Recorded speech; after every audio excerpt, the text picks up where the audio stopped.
Hi friends, அஸ்ஸலாமு அலைக்கும். எல்லோரும் எப்படி இருக்கீங்க? இன்றைக்கி என்ன லஞ்ச் பாக்ஸ் அப்படின்னு பார்த்தீங்கன்னா, பாலக் சப்பாத்தி வித் ரைத்தா.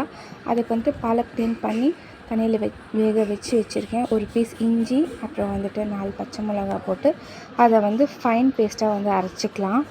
அதுக்கப்புறம் வந்துட்டு மாவு எடுத்து வச்சுருக்கேன். மாவு வந்துட்டு 1/2 kg மாவில் வந்து நம்ம பார்த்திங்கன்னா இந்த ஃபைன் பேஸ்ட் அரைச்சதை வந்து போட்டு, அப்புறம் வந்துட்டு அதில் உப்பு, ஜீரா, நெய் போட்டு நம்ம வந்துட்டு மிக்ஸ் பண்ணிக்க போகிறோம். சப்பாத்தி மாவு பதத்துக்கு நல்லா மிக்ஸ் பண்ணிக்க போகிறோம். பாலக் வந்துட்டு பசங்களுக்கு செஞ்சு கொடுத்தா அவங்க வந்துட்டு செப்ரேட்டாக சாப்பிட மாட்டேன்றாங்க. ரொம்ப வந்து தொல்லை பண்ணுறாங்க சாப்பிட்றதுக்கு. அதனால் வந்துட்டு நம்ம இந்த மாதிரி சப்பாத்தியில் மிக்ஸ் பண்ணி கொடுத்துட்டோம் அப்படின்னாக்கா நல்லா சாப்பிட்டு ஃபினிஷ் பண்ணிட்டு வருவாங்க. எதாவது வந்து பசங்க சாப்பிட்றது இல்லையோ, நான் வந்துட்டு அந்த மாதிரி தான் பண்ணுவேன். மாவில் மிக்ஸ் பண்ணி கொடுத்துருவேன். இல்லை அப்படின்னா லேடிஸ் ஃபிங்கர்லாம் சாப்பிட்ல அப்படின்னு சொன்னாக்கா அதையும் வந்துட்டு முட்டையில் வந்து ஆம்லெட் மாதிரி போட்டு கொடுத்துருவேன்.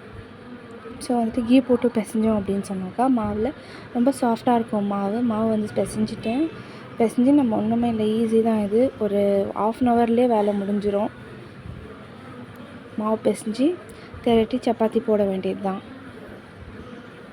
நல்லா சூடான தவாவில் வந்துட்டு போட்டு எடுத்தோம் அப்படின்னு சொன்னாக்கா பாலக் சப்பாத்தி ரெடி.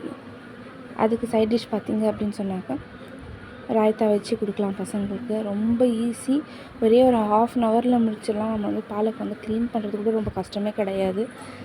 ஃபாஸ்ட்டாக க்ளீன் பண்ணிடலாம். அது வந்து நல்ல பெருசாக இலையாக இருக்கிறதுனால வந்துட்டு ஈஸியாக க்ளீன் பண்ணுறதுக்கும் நம்மளுக்கு ஈஸியாக இருக்கும். இது வந்து பசங்களுக்கு ரொம்ப வந்து சத்தானதும் கூட. ட்ரை பண்ணுங்கள். வீடியோ பிடிச்சிருந்தால் லைக் பண்ணுங்கள், ஷேர் பண்ணுங்கள், சப்ஸ்கிரைப் பண்ணுங்கள். தேங்க்யூ.